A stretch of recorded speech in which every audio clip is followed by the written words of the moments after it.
Kaso ng paglabag sa Anti-Photo and Video Voyeurism Act tumaas ayon sa PNP-ACG. Naritong news scoop ni Ralph de la Cruz.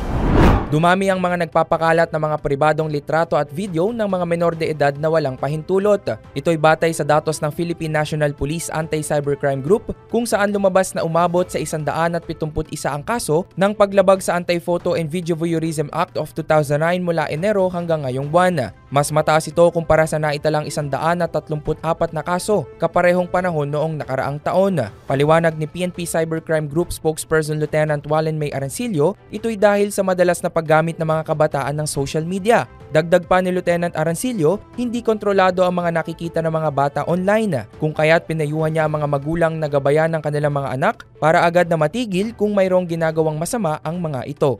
At yan ang aking news scoop. Ako si Ralph de la Cruz, nagbabalita ng tama, naglilingkod ng tama.